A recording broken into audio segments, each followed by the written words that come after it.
बिस्मिल्लाहिर्रहमानिर्रहीम। अस्सलाम वालेकुम डियर स्टूडेंट्स, उम्मीद है आप सब खैर वाफियत से होंगे। अल्लाह ताला से दुआ है अल्लाह ताला सबको अपने ही से ईमान में रखे। तो स्टूडेंट्स, आज की वीडियो के अंदर हम class 7 science chapter number 1 plant system को स्टार्ट करने जा रहे हैं। ये गवर्नमेंट ऑफ पाकिस्तान की न्यू बुक है जो कि गवर्नमेंट ऑफ पाकिस्तान ने पूरे मुल्क पाकिस्तान के अंदर शाया की है। इसका सबसे पहले लिखा हुआ है, food is the basic need of every cell of all the organisms. Question number 1 यहाँ पे लिखा हुआ है, how does a plant obtain food and transport it to every cell to its body.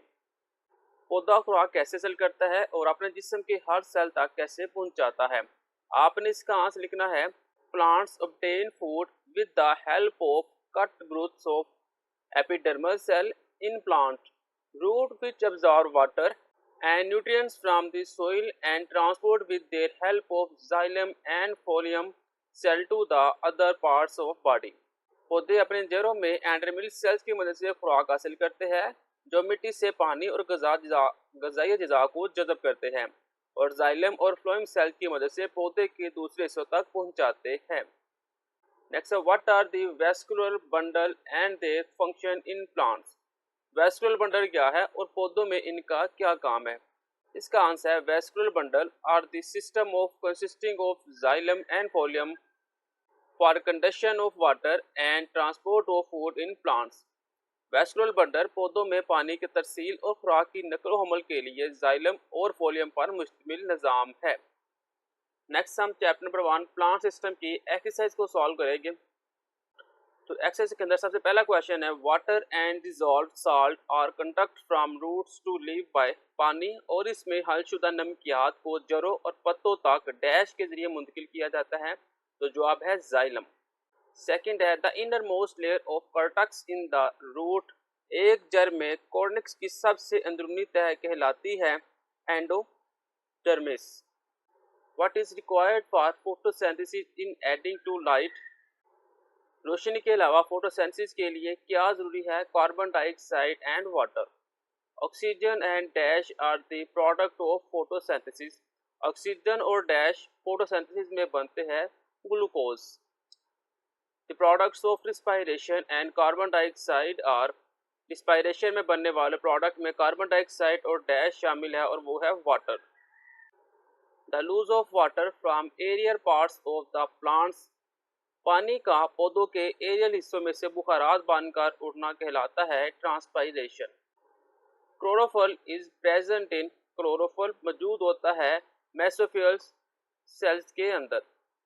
Mineral required in the formation of chlorophyll. Chlorophyll को बनाने में mineral इस्तेमाल होता है magnesium. The force between the molecules of water. पानी के molecules के दरमियान फोर्स होती है adhesive force। rate of transpiration decrease with the increase of। Transpiration की शरह में कमी डैश की शरह में इजाफे की वजह बनती है ह्यूमिडिटी इन एयर। हवा में नमी। नेक्स्ट इसके आंसर क्वेश्चन है। तो क्वेश्चन नंबर 1.2 है और उसके हमारे पास 5 पार्ट है। ऐसे 1.3 होगा उसके 5 पार्ट हो गए। अब ये छोटे छोटे क्वेश्चन है, कोई एक पेज के ऊपर है कोई एक पेज के ऊपर और छोटे छोटी लाइन के क्वेश्चन है। तो बारी बारी हम इसको देखते हैं। What is primary root. Primary root क्या है, पेज नंबर 3 के ऊपर इसका आंसर मिलेगा। और साथ में what is secondary root. Secondary root क्या है वो भी पेज 3 के ऊपर आंसर मिलेगा। और state the function of root cap, ये क्या है रूट कैप, तो वो भी पेज नंबर 3 के ऊपर इसका आंसर मिलेगा। इन तीनों का आंसर पेज नंबर 3 के ऊपर है और आगे पीछे है। तो हम तीनों क्वेश्चन को एक ही बार में देखेंगे। तो पेज नंबर 3 के ऊपर हम चलते हैं। तो ये पेज नंबर 3 हमारे पास आ चुका है। सबसे पहले था हमारे पास प्राइमरी रूट। तो आंसर लिखा हुआ है, the initial root which grow from the radical of the embryo is the primary root और टॉप रूट। एम्ब्रियो के रेडिकल में से उगने वाली इब्तदाई जड़ें प्राइमरी रूट कहलाती है। इसे टेप रूट भी कहा जाता है। ये आपके पास प्राइमरी रूट की डेफिनेशन आ जाएगी। और इसके आगे आपने लिखना है, primary root is further branch from secondary root. Primary root की जो अगली शाख है उसे हम सेकेंडरी रूट कहते हैं। उसके बाद हमारे पास जो क्वेश्चन था वो क्वेश्चन था रूट कैप। रूट कैप क्या है जी, it protect the newly born soft cell from the being damage and environmental stress.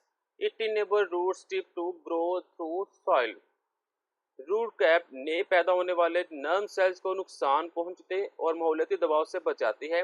ये जड़ की नोक को मिट्टी के जरिए बढ़ने के काबिल बनाती है। यहाँ तक हमारे पास इसका आंसर आ जाएगा। नेक्स्ट क्वेश्चन नंबर 4 है right word equation from photosynthesis.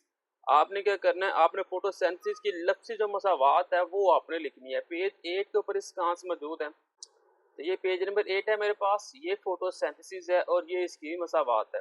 Carbon dioxide plus water plus sunlight, जब ये तीनों मिलेंगे तो बनेगा क्या, फूड बनेगी और साथ में ऑक्सीजन बनेगी।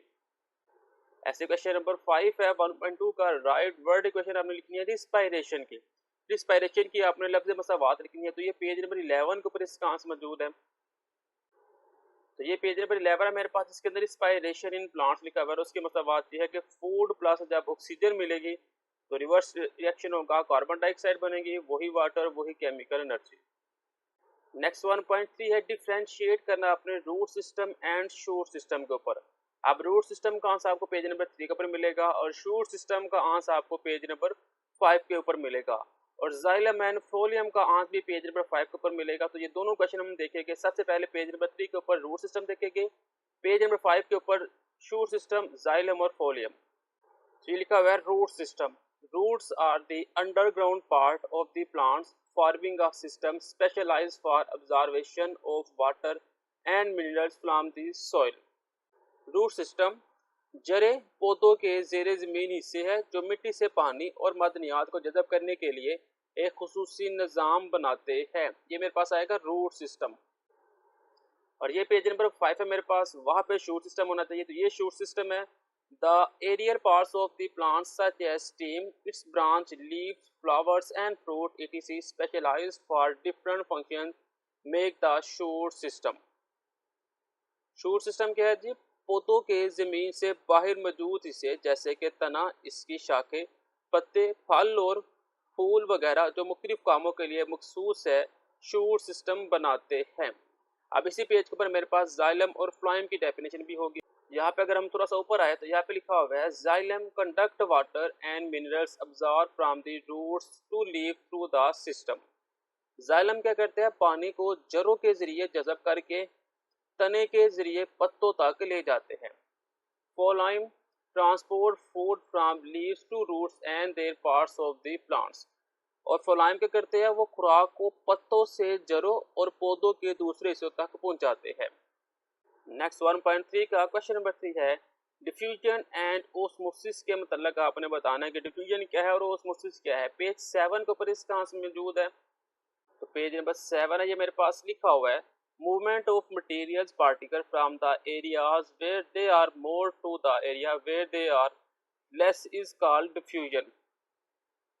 मादी ज़रात की इस जगह से हरकत करना जहाँ वो कम है उसे डिफ्यूजन कहते हैं। The diffusion through membranes like cell membranes is called osmosis.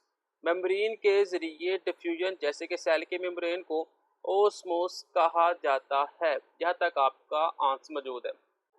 Question number 4 लिखा हुआ है एपिडर्मिस एंड एंडोडर्मिस के मतलब आपने बताना है। पेज नंबर 4 और 5 के ऊपर इसका आंसर मौजूद है। तो पेज नंबर 4 के ऊपर सबसे ऊपर लिखा हुआ है एपिडर्मिस।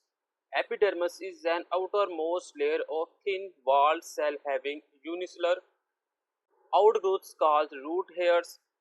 एपिडर्मिस पतली दीवारों वाली सेल की सबसे बैरूनी तह है जिसमें एक सेल वाली साख नशोनुमा पाती है जिसे जड़ों के बाल कहते हैं। Epidermis provide protection and helps in absorption of water and minerals from the soil. Epidermis तहफ़्फ़ुज़ फराहम करती है और मिट्टी से पानी और मदनियात को जज़ब करने में मदद देती है। उसके बाद है endodermis, the innermost layer of cortex which consist of barrel shape is called endodermis. Cortex की सबसे अंदरूनी तह जो नाली की शक्ल के सेल पर मुश्तमिल होता है इसे एंडोडर्मिस कहते हैं। It regulates the movement of water and hormones into and out of the vascular system. ये वेस्कुलर सिस्टम के अंदर और बाहर पानी और हार्मोन्स वगैरह की नकलो हरकत को मुनज़्ज़म करता है। नेक्स्ट 1.3 का क्वेश्चन नंबर 5 है ट्रांसपायरेशन एंड इवेपोरेशन के बारे में आपने बताना है। 12 पेज के ऊपर इसका आंसर मौजूद है। लिखा हुआ है the loss of water from the aerial part of the plants is called transpiration. जमीन से बाहर पौधों की सतह से पानी का बुखारात बनकर उड़ना ट्रांसपायरेशन कहलाता है। और इवेपोरेशन का आंसर आपने लिखना है evaporation is the process by which water is transferred from liquid to a gaseous state. अम्ल तबखीर एक ऐसा अमल है जिसके जरिए पानी माया से गैसीय हालत में तब्दील होता है। नेक्स्ट क्वेश्चन नंबर 6 है जी कैपिलरी एक्शन एंड ट्रांसपायरेशन पुल के मुतल्लक आपने बताना है। पेज 13 और 14 के ऊपर इसका आंसर मौजूद है। सबसे पहले capillary action very narrow glass tube are called capillary tubes. Water moves up in capillary tubes due to interaction between water molecules and surface of the tubes. This effect is called capillary action. बहुत तंग शीशे की नालियां capillary tube कहलाती है। Capillary tube में पानी molecules के आपस में ताल्लुक और पानी का ट्यूब की सतह के दरमियान ताल्लुक की वजह से ऊपर की तरफ बढ़ता है। इस असर को कैपिलरी एक्शन कहा जाता है। नेक्स्ट है जी transpiration puts the water through air space in spongy mesophyll and keeps the mesophyll moist which is essential for the exchange of gases. Transpiration pull xylem बंडलों में खींचने की कुव्वत तैयार करता है जिससे पानी ऊपर उड़ता है। यह मेसोफिल सेल्स को नम रखने के लिए भी जिम्मेदार है जो कि गैसों के मुतबादल के लिए ज़रूरी है। नेक्स्ट 1.4 है जिसके अंदर आंसर द फॉलोइंग क्वेश्चन है। कहा जा रहा है आपने डिस्क्राइब करना है फोटोसिंथेसिस को। तो सबसे पहले हम फोटोसिंथेसिस देखेंगे। Photosynthesis is defined as the process during which carbon dioxide and water combine in the presence of sunlight and chlorophyll to form glucose and oxygen। Photosynthesis एक ऐसा अमल है जिसके दौरान कार्बन डाइऑक्साइड और पानी सूरज की रोशनी और क्लोरोफिल की मौजूदगी में मिलकर ग्लूकोज और ऑक्सीजन बनाते हैं। मसवाद इसकी कार्बन डाइऑक्साइड है, वाटर और सनलाइट, ये तीन चीज़ें मिलेगी तो फूड और ऑक्सीजन बनेगा। इसके बाद हमारे पास है रिस्पायरेशन। पेज 11 के ऊपर रिस्पायरेशन भी मौजूद है। Respiration is defined as the process during which glucose food reacts with oxygen to produce carbon dioxide water and energy required for the survival for life. Respiration एक ऐसा अमल है जिसके दौरान ग्लूकोज ऑक्सीजन के साथ मिलकर कार्बन डाइऑक्साइड पानी और जिंदगी की बका के लिए ज़रूरी तवानाई पैदा करती है। फूड और ऑक्सीजन मिलेगा तो कार्बन डाइऑक्साइड वाटर और केमिकल एनर्जी बनेगी। इसके बाद हमारे पास है ट्रांसपायरेशन। ट्रांसपायरेशन मौजूद है the loss of water from aerial part of the plants is called transpiration. जमीन से पौधों की सतह से पानी का बुखारात बनकर उड़ जाना ट्रांसपायरेशन कहलाता है।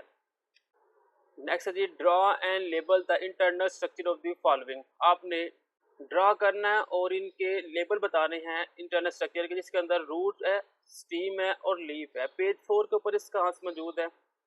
तो ये मेरे पास इनसाइड है और ये मेरे पास इंटरनल स्ट्रक्चर ऑफ रूट है। तो आपने ये वाली सर्किट डायग्राम ड्रा करनी है और साथ में आपने इनके ये लेबल भी बताने हैं। ये है इंटरनल स्ट्रक्चर ऑफ रूट की।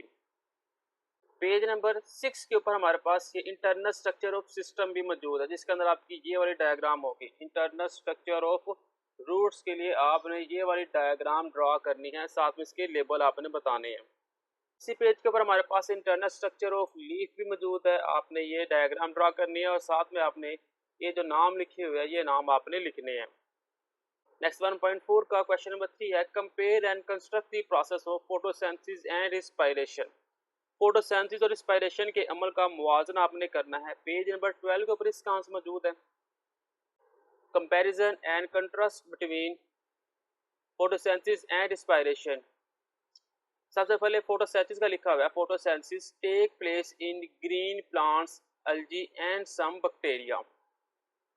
यहाँ तक हमारे पास फोटोसिंथेसिस का है। फोटोसिंथेसिस का कहा जा रहा है फोटोसिंथेसिस का अमल सब्ज पौधों, फंजाई और कुछ बैक्टीरिया में होता है। नेक्स्ट कहा जा रहा है respiration take place in all the living things. और जो रिस्पायरेशन का अमल है वो तमाम जानदारों में होता है। फिर कहा जा रहा है photosynthesis take place in chloroplast. जो फोटोसिंथेसिस है उसका अमल क्लोरोप्लास्ट के अंदर होता है, जबकि respiration take place in mitochondria. Respiration का अमल माइटोकॉन्ड्रिया में होता है। Photosynthesis use sunlight energy to prepare food जो फोटोसिंथेसिस है उसका अमल खुराक की तैयारी के लिए सूरज की रोशनी की तवानाई इस्तेमाल करता है। वे respiration release energy from food which is use to grow and performing all other body function.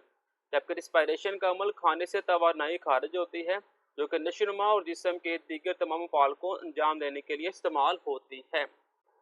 Next is the product made during photosynthesis. Glucose and oxygen are the reactants of the respiration. Photosynthesis के दौरान बनने वाली मसनूआत यानी glucose और oxygen respiratory के react करती है। ये फोटोसिंथेसिस का था।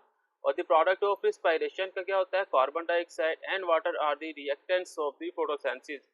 रिस्पायरेशन के प्रोडक्ट्स यानी कार्बन डाइऑक्साइड और पानी फोटोसिंथेसिस में रिएक्ट करते हैं। नेक्स्ट 1.4 का क्वेश्चन नंबर 4 है describe the factors affecting of the rate of transpiration. Transpiration को मुतासर करने वाले अवामिल की वजाहत करनी है। पेज 14 के ऊपर इसके वजाहत मौजूद है। Factors affecting the rate of transpiration, सबसे पहले है विंड यानी कि हवा। The still air surrounding the plants leaves become humid and district the diffusion of water from leaves into the air. पौधों के पत्तों के इर्द गिर्द की साकन हवा मरतूब हो जाती है और पत्तों से पानी के हवा में उड़ने के खिलाफ मुजाहमत करती है। It decreases the rate of transpiration, ये ट्रांसपायरेशन की शरह को कम करता है। Wind sweeps the humidity away from leave surroundings and increase the rate of transpiration. हवा पत्तों के गिर्द नवा से नमी को दूर करती है और ट्रांसपायरेशन देने की शरह को बढ़ाती है। Temperature, rise in temperature provide more energy to the water molecules for evaporation from the leaves surface, hence increase the rate of transpiration। दर्जा हरारत में इजाफा पत्तों की सतह से बुखारात बनने के लिए पानी के मालिक्यूल्स को ज़्यादा तवानाई फराहम करता है, इसलिए ट्रांसपायरेशन की शरह में इजाफा होता है। Light, in sunlight the stomata remain open for the removal of water through them. सूरज की रोशनी में स्टोमेटा इनके जरिए पानी के खराज के खुले रहते हैं। At night stomata are close, रात को वो बंद हो जाते हैं। In this way light also affect the rate of transpiration, इसी तरह रोशनी ट्रांसपायरेशन की शरह को भी मुतासिर करती है। लास्ट में ह्यूमिडिटी, हवा में नमी। Humidity at surrounding the plants contains more amount of water, thus decreasing the rate of diffusion of water molecules from plants leaves into air। पौधों के इर्द गिर्द मरतूब हवा में पानी की ज़्यादा मकदार होती है, इस तरह पौधों से पानी के मालिक्यूल्स के उड़ने की शरह में कमी वाक़या होती है। It slow down the transpiration, ये अमल को सुस्त करती है ट्रांसपिरेशन के। The rate of transpiration is rapidly in air, और खुश्क हवा में ट्रांसपिरेशन की रफ्तार तेज होती है। नेक्स्ट क्वेश्चन नंबर 5 है describe the importance of vascular bundle in plants. पौधों में वेस्कुलर बंडल की अहमियत बयान करनी है। ये क्वेश्चन बुक से नहीं मिलेगा, ये हमने टाइप किया हुआ है। इसके बाद 1.5 के जितने भी क्वेश्चन है वो सारे टाइप क्वेश्चन है। तो सबसे पहले describe the importance of vascular bundle. Vascular bundle की अहमियत बयान करनी है। Vascular bundle are a system consisting of xylem and phloem for conduction of water and transport of food in plants. Vascular bundle एक ऐसा निज़ाम है जो पौधों में पानी की तरसील और खुराक की नकलो अमल के लिए जाइलम और फ्लाइम पर मुश्तमिल होता है। Water and minerals diffuse from soil to roots are the conduct towards leave through stem by xylem and the food prepared in leaves in transport to different parts of the plant through phloem। पानी और मदनियात मिट्टी से जड़ों में दाखिल होते हैं और जाइलम के जरिए तने के जरिए पत्तों की तरफ ले जाते हैं और पौधों में तैयार करता खुराक फ्लाइम के जरिए पौधों के मुख्तलिफ हिस्से तक पहुंचती है। नेक्स्ट पहला क्वेश्चन है photosynthesis does not take place in animals but it is beneficial for animals also. Photosynthesis जानवरों में नहीं होती लेकिन जानवरों के लिए फायदा मंद है। कैसे? Photosynthesis does not take place in animals due to lack of chlorophyll in them but photosynthesis is very benefit of for animal in following way. पहला जी, oxygen is produced in process of photosynthesis which is then used by animal. Photosynthesis के अमल से oxygen पैदा होती है जिससे फिर जानवर इस्तेमाल करते हैं। During the process of photosynthesis carbon dioxide is used to product food, so plants reduce carbon dioxide concentration form। फोटोसिंथेसिस के अमल के दौरान कार्बन डाइऑक्साइड खुराक पैदा करने के लिए इस्तेमाल होती है, लिहाजा पौधे माहौल से कार्बन डाइऑक्साइड की मकदार को कम करते हैं। Animal that eat plants acquire their energy from the stored sugar in plants and animals that eat those animals obtain that some energy. जो जानवर पौधों को खाते हैं वो अपनी तवानाई पौधों में जखीरा शुदा ग्लूकोज की मदद से हासिल करते हैं। और जो जानवर इन जानवरों को खाते हैं वही दवाएं दूसरे जानवरों में मुंतकिल होती है। नेक्स्ट है जी, plants produce food and oxygen during photosynthesis which does not take place at night. Where do plants get oxygen from respiration at night. पौधे फोटोसिंथेसिस के दौरान खुराक और ऑक्सीजन पैदा करते हैं जो रात को नहीं होती। पूरे रात को रिस्पायरेशन करने के लिए ऑक्सीजन कहाँ से हासिल होती है? Plants get oxygen from the surrounding environment from the process of respiration eight night. पौधे रात को रिस्पायरेशन करने के लिए आसपास के माहौल से ऑक्सीजन हासिल करते हैं। नेक्स्ट है, why should not we sleep under the tree at night. हमें रात को दरख्त के नीचे क्यों नहीं सोना चाहिए? We should not sleep under the tree at night because at night plants use surrounding oxygen directly from the environment and release carbon dioxide. हमें रात को दरख्त के नीचे नहीं सोना चाहिए क्योंकि रात के वक्त पौधे इर्द गिर्द की ऑक्सीजन को बराह रास्त माहौल से हासिल करते हैं और कार्बन डाइऑक्साइड खारिज करते हैं। The person who is sleeping under the tree may feels suffocation due to the low concentration of oxygen and high concentration of carbon dioxide।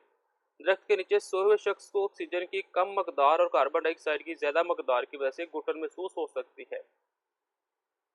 Out structure of leaf is adopted through the process of the photosynthesis. पत्ते की साख के लिए photosynthesis के अमल को कैसे बेहतर बनाती है? The blades of leaves are flat and absorb maximum height required of photosynthesis. पत्तों के ब्लेड्स पतले होते हैं और फोटोसिंथेसिस के लिए दरकार ज्यादा से ज्यादा रोशनी जज़ब करते हैं। Thin blades of leaves make the light and carbon dioxide reach the internal parts of easily. पत्तों के पतले ब्लेड रोशनी और कार्बन डाइऑक्साइड को अंदरूनी हिस्सों तक आसानी से पहुंचाते हैं। Thick layer of palisade mesophyll garnering large number of chloroplasts just benefit the upper epidermis can make maximum absorption of light to make food for their plant.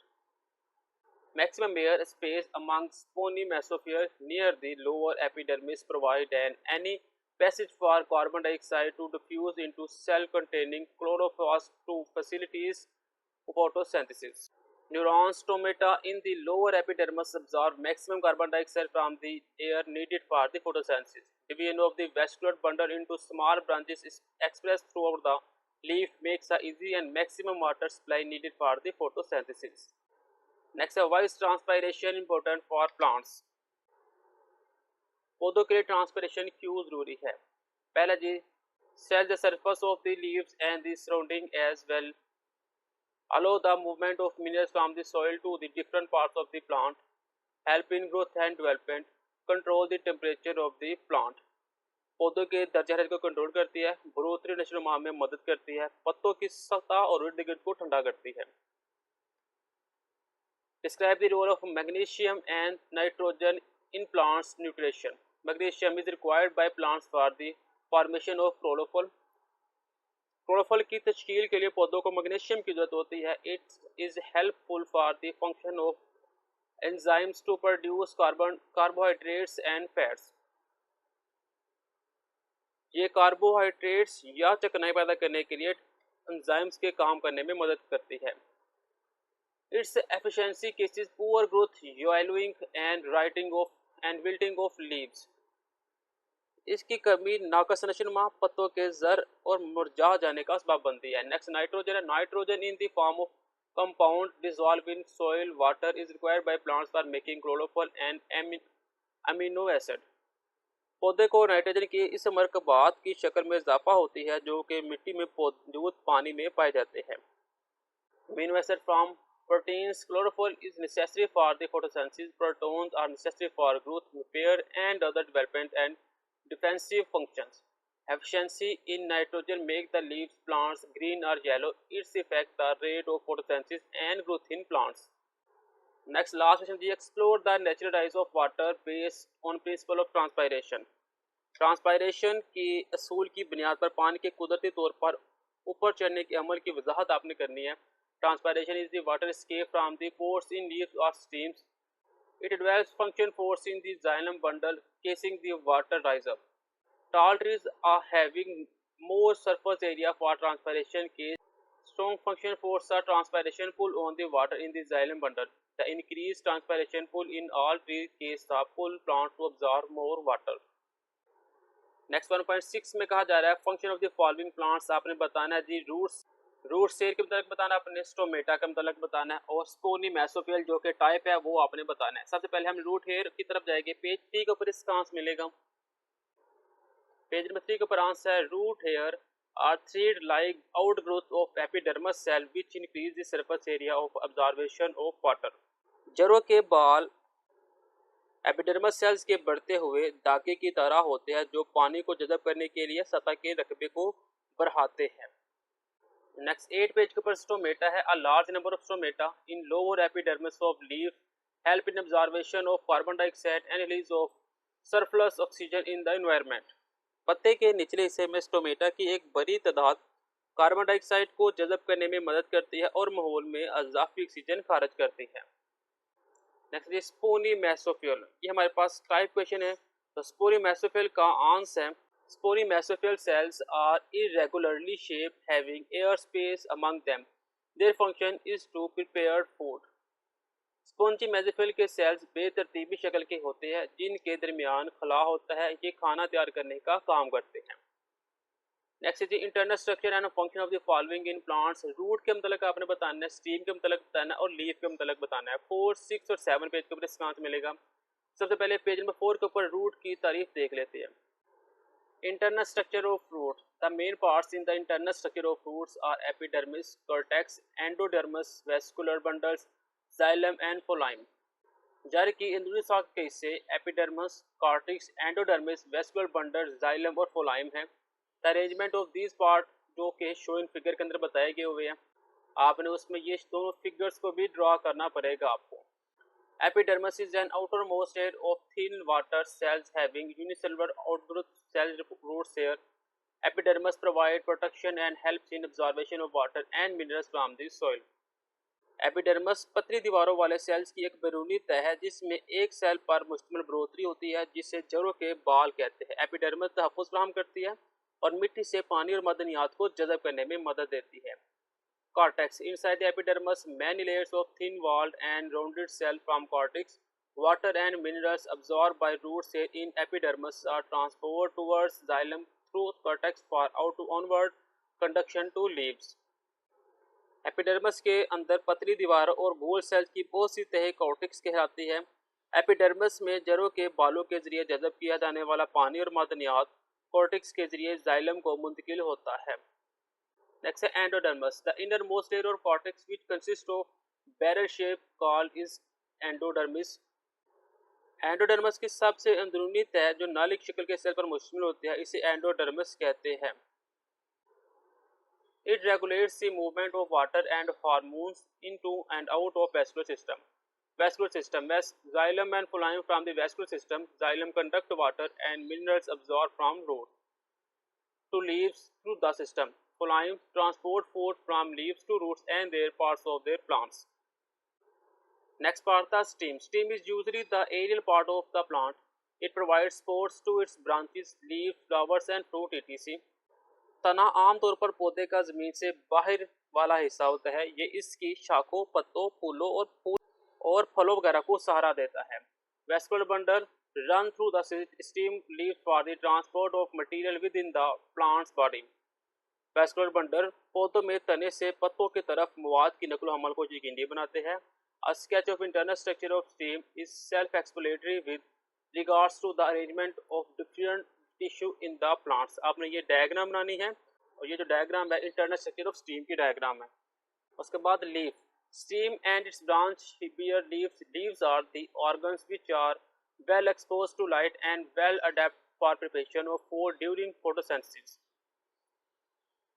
तने और इसकी शाखों पर पत्ते होते हैं। पत्ते वो अज़ा है जो रोशनी का अच्छी तरह से सामना करते हैं और फोटोसिंथेसिस की खुराक की तैयारी के लिए मदद करते हैं। A leaf is provided with stalk called petioles. एक पत्ता शाख से एक डंडी के जरिए मजबूती से जुड़ा होता है जिसे पेटियोल्स कहते हैं। It flat greeny part is blade or lament. दरमियान में मौजूद लाइन को ब्लेड कहते हैं। Which has many veins. The middle strong vein is called midrib. Different shaped cells as shown in figure perform different function. इसमें भी आपने ये वाला जो सिस्टम है वो आपने ड्रॉ करना है। नेक्स्ट हमारे पास एक प्रोजेक्ट है। प्रोजेक्ट में कहा जा रहा है प्रूव करना अपने oxygen is produce by plants during photosynthesis, teacher guide लेनी है, प्रोसीजर भी लिखा हुआ है, ऑब्जर्वेशन भी लिखी हुई है, प्रोडक्शन भी लिखा हुआ है, टेस्ट भी लिखा हुआ है। तो कंक्लूजन आपने लिख देना यहाँ पे, कंक्लूजन जो सा वो निकलेगा, ऊपर सारा कुछ भी जाएगा, जस्ट आपने कंक्लूजन बताना होता है। तो कंक्लूजन में आप लिखेंगे the experiment prove that oxygen is produced by plants during photosynthesis in the presence of sunlight. Gas bubbles at the top of inverted test tube indicate the production of oxygen. The presence of oxygen is future tested by the flame test. इसके बाद हम assignments देख लेते हैं जो अंदर हमारे पास मौजूद हैं। यहाँ पे एक्टिविटी असाइनमेंट नंबर 1 कहा जा रहा है leaves in plants absorb water and nutrition from the soil. ये इनकरेक्ट है, यहाँ पे आपने लिखना है roots and roots hair in plants absorb water and nutrition from the soil. Second जो है वो भी इनकरेक्ट है, कहा जा रहा है photosynthesis take place in the underground parts of the plants. तो आपने यहाँ पे लिखना है photosynthesis take place on leaves which are present outside of the soil. Third xylem tissue conduct water from the roots to leaves, ये correct है। Phloem transport food from leaves to other parts of the plants, तो ये भी correct है। Next activity 1.3 में कहा जा रहा है ट्रांसपिरेशन इन प्लांट्स, इसका आपने कंक्लूजन निकालना। तो आपने कंक्लूजन लिखना है the water drops on the inner side of the polythene bag from the process of transpiration. इसके बाद हमारे पास एक इंक्वायरी क्वेश्चन है, इंक्वायरी 1.1 क्वेश्चन है, इसका आंसर आपने लिख देना है यस लिखे, आगे आपने लिखना है water and dissolve minerals moves from the soil to xylem tissue in the roots. ये था मेरे पास chapter number 1 class 7 plant system.